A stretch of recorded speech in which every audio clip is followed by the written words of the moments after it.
అయితే ఈ కేసీఆర్ కాలనీలో సెప్టిక్ ట్యాంకులు పైప్ లైన్లు మొత్తం డ్యామేజ్ అయినాయి. వాటర్ వెళ్తలేవు, ట్యాంక్ బలిపోయింది, మొత్తం వాసన వస్తుంది. ఎవరు పట్టించుకుంటలేరు. యువసాప్కి చెప్పినాం, పై ఆఫీసర్లకు కూడా ఫోన్లు చేయమని చెప్తే ఫోన్ నెంబర్ తీసుకొని ఫోన్ నెంబర్ చేసినా కూడా వాళ్ళు ఏమంటారు అంటే మాకేం సంబంధం లేదు, మాది 1 year అయిపోయింది, మాకు గ్యారంటీ అయిపోయింది, మీరు ఎమ్మెల్యేకి చెప్పుకుంటారా ఎవరికి చెప్పుకుంటారా చెప్పుకోమని చెప్పిండ్రు. చెప్తే మేము నిన్న చెప్తే మేము ఇలా అందరం ఒకటై మేము కూర్చున్నాం.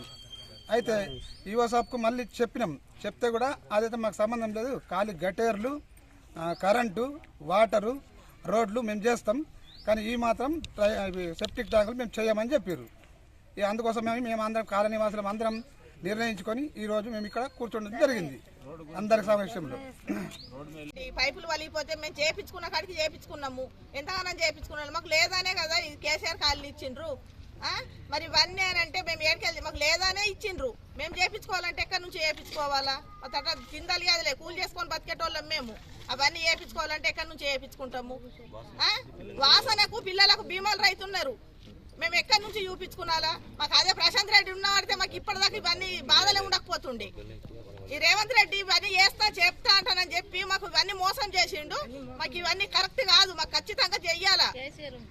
ఈయన ఏంది గ్రామ పంచాయతీ నుంచి నేను నచ్చిండ్రు, వాళ్ళకు అడిగితే మాకు సంబంధం లేదు అని అంటున్నారు. మరి ఎవరిని అడగాల మేము పోయి? దోమలు, వాసన, మొత్తం పిల్లలు బీమాలు రైతున్నారు, పెద్దలకు సుఖాస్తున్నది బీమాలు. మరి మేము ఏమన్నా అయితే మాకు బాధ్యులు చెప్పు. మాకు ఇవన్నీ కాదు, మాకు ఖచ్చితంగా ఈ రోజు ఏపియాలా. మా తట డబ్బులు లేవు, మేము కూలి చేసుకొని బతికేటోళ్ళము, మేము ఏమన్నా ఉన్నోళ్ళం కాదు, ఉన్నోళ్ళం అయితే మాకు ఇంట్లో ఇవ్వకపోతుండ్రి, మేము కైకిలు చేసుకొని బతికేటోళ్ళము. మేము సొంతంగా పైసలు పెట్టి చేయించుకోవాలంటే మాతో కాదు, మాకు ఖచ్చితంగా ఈ రోజు చేపియాలా. చేపియకుంటే మాత్రం ఎక్కడికన్నా పోతాం మేము.